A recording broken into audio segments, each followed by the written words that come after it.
Restez informés chaque jour avec Scoop FM. Désormais, suivez nos journaux sur nos chaînes partenaires à Lubumbashi sur Sky Radio, la 97.7 MHz, à 6h, 9h, 12h, 15h, 19h et 21h. Suivez-nous également sur la radio communautaire Moïseni chaque jour à 9h05, 10h03 et 21h juste. Le journal du Scoop FM passe aussi sur Kipushi 24 Radio à 8h30, 12h30, 16h juste, 18h30 et 21h30. Retrouvez-nous également sur Vox Congo. Téléchargez dès maintenant l'application Vox Congo pour rester informé en temps réel.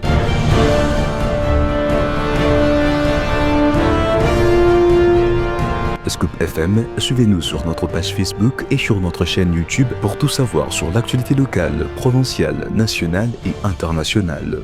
Scoop FM, la neutralité réelle. La neutralité réelle.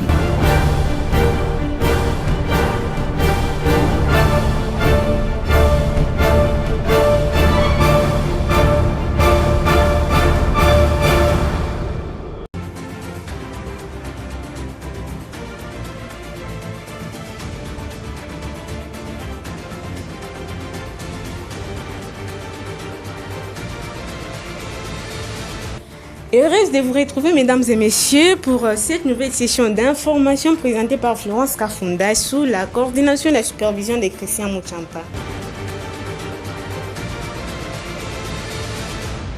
Bonne nouvelle à Boulapé, les premières survivantes d'Ebola ont quitté les centres de traitement selon l'Institut national de santé publique. Elles sont réintégrées dans leur communauté. C'est un pas vers la résilience grâce à l'INSP, au COUSP et aux partenaires du gouvernement. Et puis Jean-Claude Chilumbayi, premier vice-président de l'Assemblée nationale, visé par une pétition en cours. Accusé de collision avec Caméré pour les protéger, il est surtout pointé du doigt pour son absence prolongée, selon les pétitionnaires dont les députés Samuel Yumba. Que faisait Chilumbayi ce mardi avec Caméré alors qu'Ambosso par exemple s'est éclipsé, s'interroge l'un des pétitionnaires. Vital Caméré a reçu ce mardi 16 septembre 2025 des mains du secrétaire général de l'Assemblée nationale les pétitions contre quelques membres de son bureau, y compris lui-même. Initiée il y a quelques jours par les députés nationaux Crispin Bindoulé, la pétition visant 5 membres du bureau a été déposée le lundi 15 septembre 2025 auprès du secrétaire général de l'Assemblée nationale, Jean Gouvoulou Koji, notifié par un huissier de justice quelques heures après l'ouverture solennelle de la session budgétaire. Hier, comme vous le savez, dans l'après-midi, j'ai été notifié par un huissier de justice des pétitions qui ont été initiées par quelques députés à l'endroit de certains membres du bureau.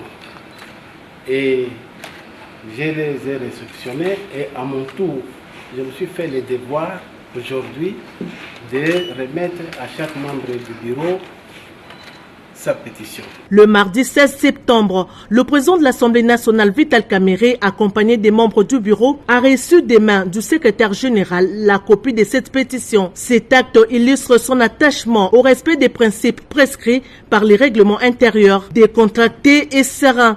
Le président Vital Caméré a salué cette initiative démocratique, droit reconnu aux élus nationaux. Soucieux du prestige de la Chambre basse du Parlement et fidèle aux règles qui la régissent, il a précisé que le règlement intérieur sera scrupuleusement respecté pour l'examen de cette pétition. Merci, monsieur le secrétaire. Nous avons voulu tout simplement remettre les choses dans la légalité. Merci, mon président. La pétition est reconnue dans notre règlement intérieur.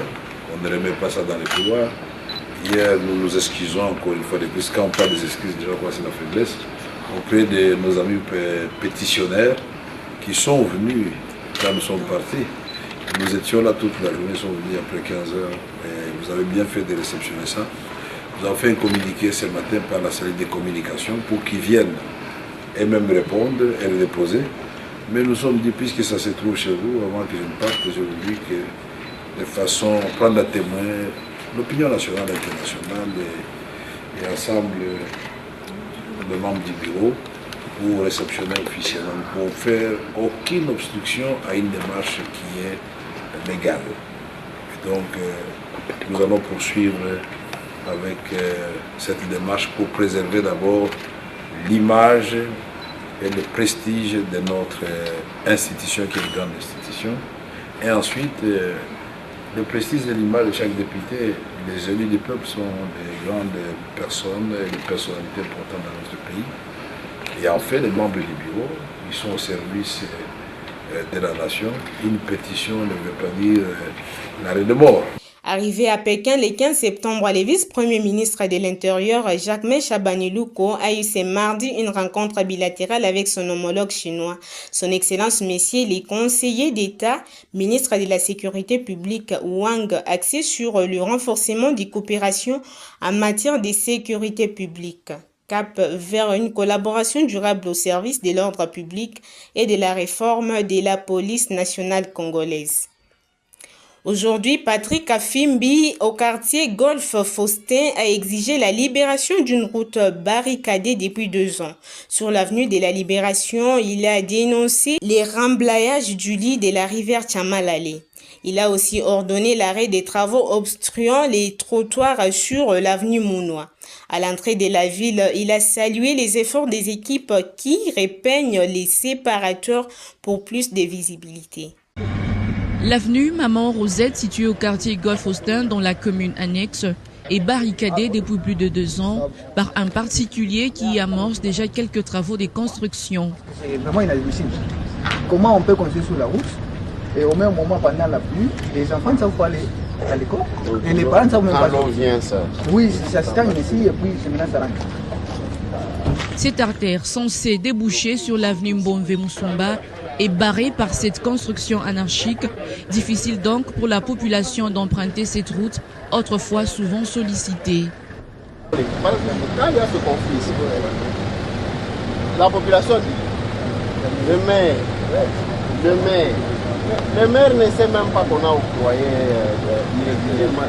L'autorité urbaine Patrick Afimbi, en compagnie du ministre provincial des infrastructures et du service d'urbanisme, se sont dépêchés pour une visite d'inspection, question de s'enquérir de cette situation de près. C'est les 2 parcelles. Non, les pieds là-bas. Non, la route est censée passer. C'est ça. Aujourd'hui, vous préparez dès qu'on rentre les invitations, vous envoyez quelqu'un, il vient découvrir les invités. Demain, des gens je ne sais pas, vous pourrez aller même avec. Pour le numéro 1 de la ville, Patrick Afimbi, les responsables de cette construction devront régulariser les documents, mais contraints à libérer la route, qui est un passage obligé pour certains Louchois vivant dans ce coin. La route vient de sortir. Toujours dans sa visite d'inspection, l'autorité a palpé les réalités autour de l'obstruction du lit aquifère de la rivière Tchamalale sur l'avenue de la Libération, dans la commune de Lubumbashi. Avec tout ce qu'on est en train de remblayer ici, c'est en train de disparaître. Oui. Mais quand il y aura les fortes pluies, c'est là qu'on va voir les conséquences. Voilà. Parce que tous les riverains ici... Une grande partie de cette rivière se voit à ces jours remblayée, des pratiques qui ne resteront sans aucune conséquence, surtout à l'arrivée des fortes pluies. Patrick Afimbi a également exigé l'arrêt immédiat des travaux obstruant le trottoir sur l'avenue Mounois.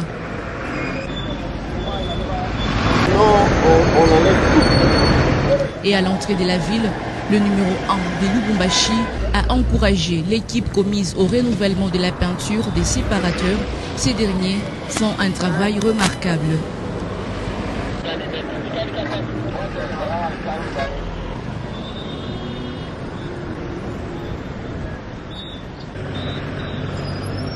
Écoutons maintenant cette revue de presse, mesdames et messieurs, qui porte l'ava des gloires Ziboué. Un plaisir de vous retrouver. Bonjour à tous et bienvenue à cette nouvelle revue de presse sur votre radio que nous ouvrons par ces titres de RTNC.cd. Assemblée nationale, Vital Kamerhe réceptionne officiellement le pétition contre lui et 4 autres membres du bureau. Le président de l'Assemblée nationale, Vital Kamerhe, a officiellement réceptionné mardi 16 septembre 2025 le pétition réclamant sa déchéance ainsi que celle des 4 autres membres du bureau de la Chambre basse du Parlement. La remise de ces documents a été effectuée par le secrétaire général de l'administration l'administration parlementaire qui en avait reçu copie au cabinet du premier vice-président Jean-Claude Tshilombaï. D'après une dépêche de la cellule des communications de l'Assemblée nationale, Caméré a recueilli cette démarche avec sérénité et y a vu une expression normale de la démocratie. À la suite de cette réception, le président de l'Assemblée a réuni en urgence les membres du bureau afin de définir les dispositions nécessaires pour se conformer aux prescriptions réglementaires. Par ailleurs, Jean-Claude Tshilombaï a convoqué pour ce mercredi 17 septembre 2025 une séance plénière en vue de constituer une commission spéciale chargée d'examiner la pétition introduite contre Vital Caméré par les députés nationaux Crispin Bindoulou, attendue sur ses médias en ligne.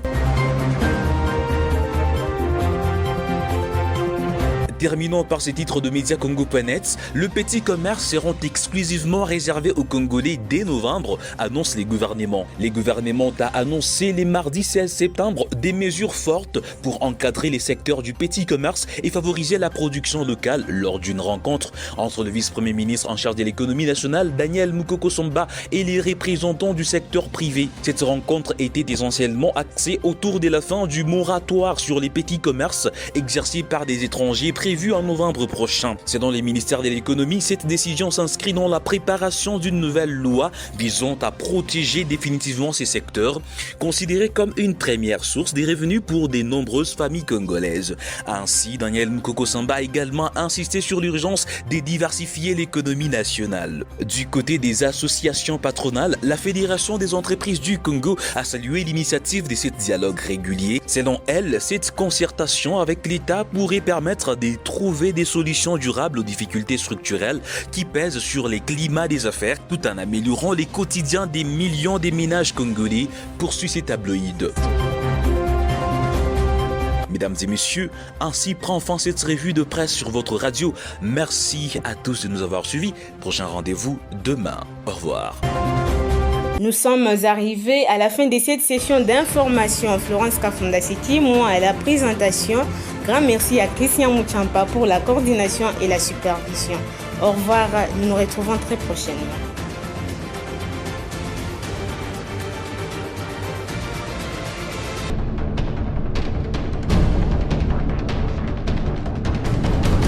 Restez informés chaque jour avec Scoop FM. Désormais, suivez nos journaux sur nos chaînes partenaires à Lubumbashi sur Sky Radio, la 97.7 MHz, à 6h, 9h, 12h, 15h, 19h et 21h.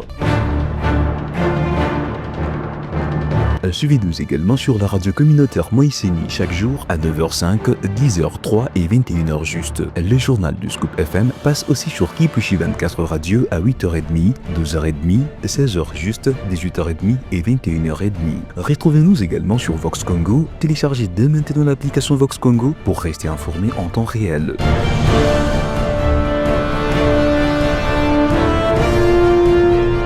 Scoop FM, suivez-nous sur notre page Facebook et sur notre chaîne YouTube pour tout savoir sur l'actualité locale, provinciale, nationale et internationale. Scoop FM, la neutralité réelle.